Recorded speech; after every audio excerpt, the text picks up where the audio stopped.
Chinese President Xi Jinping is heading to Central Asia, his first overseas visit since the start of the pandemic. In the last 3 years, Xi has taken part in global gatherings, but only via video calls. His physical absence has cast a shadow over Beijing's ambitions, both political and economic. In the last 3 years, Xi Jinping left mainland China only once. That was for a one-day visit to Hong Kong, but nearly 1,000 days later, the Chinese leader is ready for some diplomacy. So what is on the agenda for now? The trip will begin on Wednesday and end on Friday. Xi Jinping will first head to Uzbekistan. This is for a state visit of the Central Asian nation. Here, he will also take part in Shanghai Cooperation Organization Summit in Samarkand. After that, he will also visit Kazakhstan. So what is at stake for the Chinese president? Xi Jinping is at a crucial inflection point. The summit takes Xi abroad at a time when the party is preparing for an October Congress, a Congress where he is expected to break with political tradition, awarding himself a third five-year term as leader.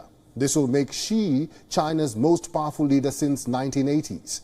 Currently, the Chinese president faces no threats, but discontent is on the rise in the country, especially over a sharply slowing economy and Xi Jinping's strict zero-COVID policies. What is Xi Jinping hoping to gain? China dominates the 8-member SCO. The group includes former Central Asian states, Pakistan and India. It is the world's largest regional organization, covering approximately 60% of the area of Eurasia, 40% of the world population, and over 30% of the global GDP. China has used the bloc to expand its influence in Moscow's backyard. Beijing sees SCO as an alternative to the G7-led Western order. For Putin, meeting Xi is a boost. The Russian president has become increasingly isolated following the Ukraine invasion. The last time the two leaders met was in Beijing in January. The Chinese president says that the two governments had a no-limits friendship.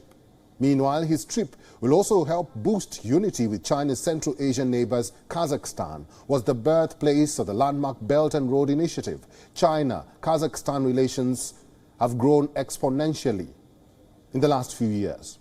Last year, the annual bilateral trade reached over $25 billion. That is nearly 70 times the amount in 1992, when the two established diplomatic ties. In the first 7 months of 2022, the trade volume was around $18 billion. China is also working closely with Uzbekistan. This will be to boost the synergy between the BRI and the development strategy for new Uzbekistan. In the first few months of 2022, the total trade between Beijing and Tashkent was around $5.5 billion.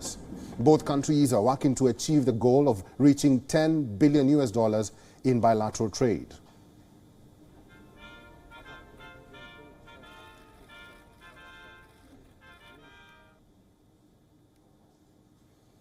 Well, joining us on the broadcast now is Reid Standish from Prague. He's the correspondent for Radio Free Europe covering Chinese foreign policy.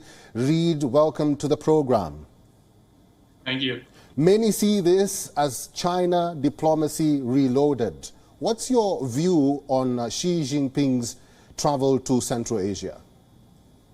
Well, this is definitely Xi stepping back out onto the world stage after not leaving Chinese borders since January 2020.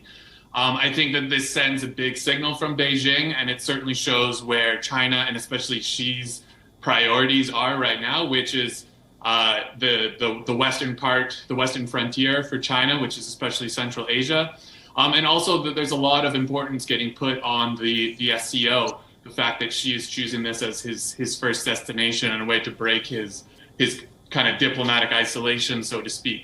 So it's very significant. I think China's trying to send a big signal that this is an organization that matters a lot to it. And I think it's really trying to show that it can lead perhaps a bloc of the world, potentially in opposition to the West, and especially the United States.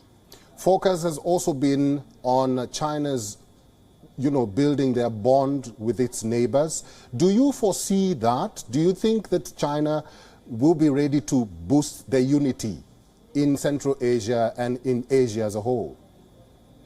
Well, I think especially for Central Asia, so Xi will begin this trip Wednesday, September 14th, and he'll arrive in Kazakhstan. So I think that's quite significant that he's chosen Kazakhstan as the first place for this trip.